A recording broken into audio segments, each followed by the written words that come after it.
Hello dear students, मेरा नाम अनिल कुमार श्रीवास्तव है।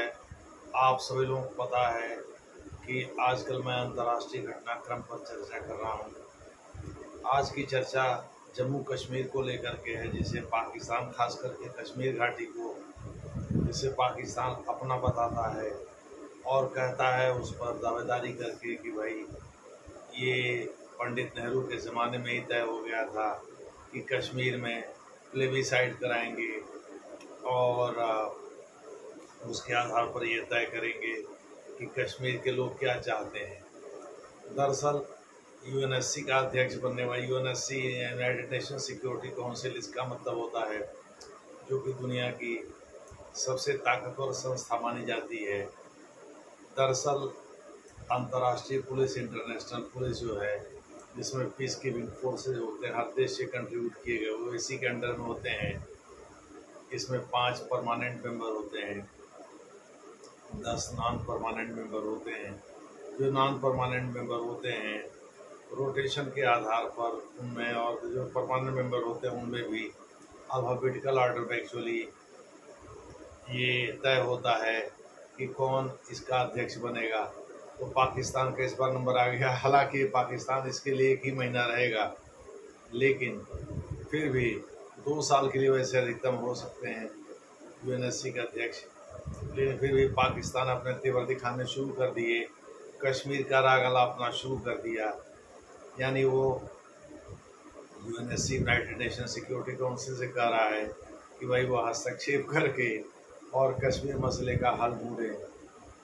दरअसल पाकिस्तान जो है एक ऐसा राष्ट्र है जो अपनी आयतों से बाज नहीं आता है, चाहे उसकी लाख धुनाई करिए। जैसे अभी ऑपरेशन सिंदूर के दौरान भारत ने पाकिस्तान को लताड़ा, लेकिन इसके बाद भी वो नज़म सेठी जो वहाँ के डॉन के चीफ एडिटर हैं वो भी मानते हैं, बहुत सारे हुक्मरान भी मानते हैं कि पाकिस्तान इस युद्ध में कमज़ोर रहा है। लेकिन to put up a brave face, जो अंग्रेजी में एक फ्रेज होता है, to put up a brave face, यानी ज़बरदस्ती बहादुरी दिखाना। जैसे मुनीर को आर्मी चीफ से फील्ड मार्शल बना देना, ठीक उसी प्रकार से ज़बरदस्ती का सेलिब्रेशन करना, ये कहना कि भाई पाकिस्तान इस युद्ध में जीत गया। जबकि सच्चाई ये है कि पाकिस्तान के डीजीएमओ ने भारत के डीजीएमओ से संपर्क किया। भारत के डीजीएमओ ने फिर प्राइम मिनिस्टर से पूछा, प्राइम मिनिस्टर ने ओके कर दिया कि चलो भाई ठीक है, बिना मतलब जो है हमारा टारगेट तो अचीव हो ही गया है, बिना मतलब युद्ध का सीखने से क्या फ़ायदा। भाई भारत ने पहले घोषणा की थी कि आतंकवादी और उनके बैकर को पनिशमेंट देंगे, वो भारत ने कर दिया था ऑपरेशन सिंदूर के दौरान। उसके बाद युद्ध लड़ने का कोई मतलब नहीं था, ये तो पाकिस्तान ने थोपा था। दरअसल यूनाइटेड नेशन सिक्योरिटी काउंसिल का जब से पहले तो अफ़गानिस्तान में तालिबान के कमेटी का अध्यक्ष वो बना, उसके बाद धीरे धीरे करके 2 कमेटियों के अध्यक्ष के बाद वो यूएनएससी का भी चेयरपर्सन बन गया, और चेयरपर्सन बनते ही उसने कश्मीर का राग अलापना शुरू कर दिया। भारत भले ही यूएनएससी में एक्टिवली पार्टिसिपेट नहीं करता है, वो इसलिए नहीं करता, उसका कोई फ़ायदा नहीं है। जो परमानेंट मेंबर हैं 5 सिक्योरिटी काउंसिल के, ये सभी आणविक शक्ति संपन्न हैं, जैसे अमेरिका है, रूस है, चीन है, ब्रिटेन और फ्रांस है।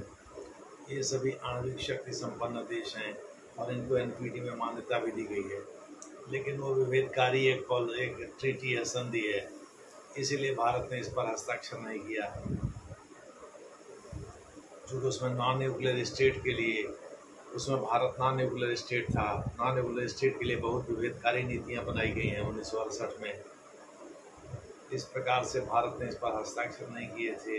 हालांकि भारत को झंडे तले लाने के लिए सीटीबीटी जुटाई गई थी, लेकिन सीटीबीटी की जो शर्तें थीं, उन्हीं शर्तों में भारत ने अमेरिका को घेर दिया था। अमेरिका के बिल क्लिंटन के दिमाग की उपस्थिति 1995 में ये लाई गई थी। इस पर 1996 से या उसके बाद तक हस्ताक्षर करने का एक डेट था, लेकिन भारत ने इस पर हस्ताक्षर नहीं किया। पाकिस्तान ने इसलिए नहीं किया, भारत ने नहीं किया, इसराइल ने भी नहीं किया।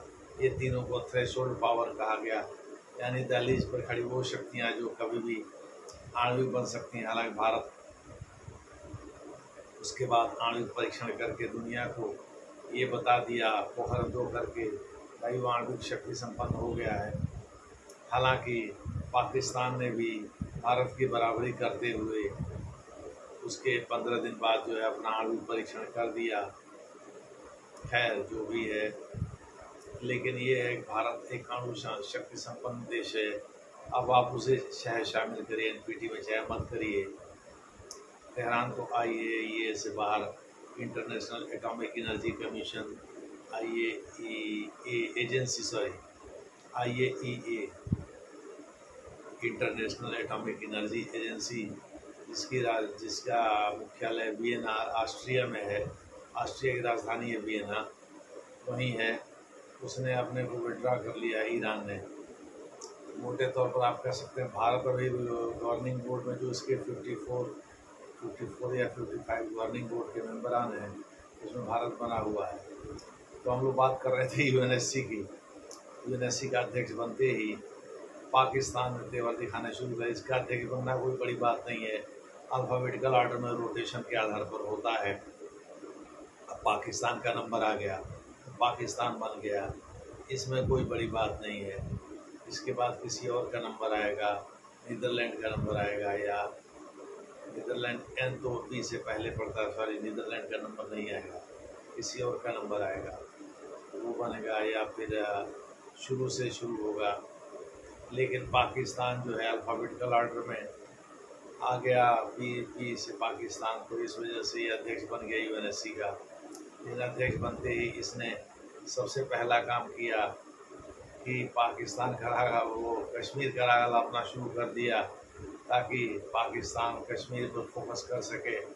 जब तक वो अध्यक्ष है, 1 महीना भी कम पीरियड थोड़े होता है, 1 महीने में 4 बार ये वक्त बोलता है इस पर, कश्मीर पर। हालांकि भारत की सेहत पर कोई असर नहीं पड़ता है, क्योंकि पाकिस्तान तो लगातार बोलता ही रहता है। अंतर्राष्ट्रीय समुदाय भी सुनते सुनते इम्यून हो गया है, अब उसके ऊपर भी कोई ज़्यादा फर्क नहीं पड़ता।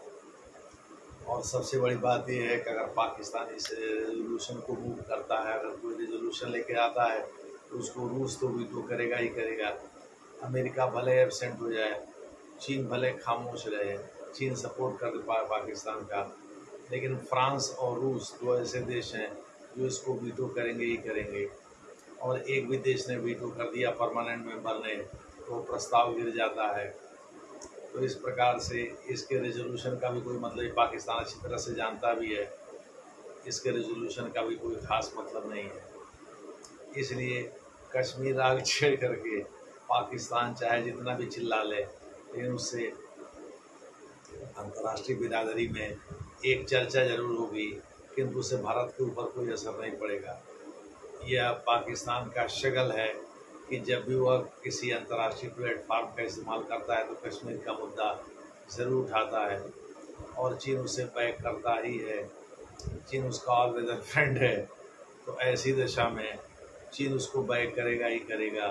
बहरहाल देखना है आगे क्या होता है, जैसा होगा वैसा आपको बताया जाएगा। धन्यवाद।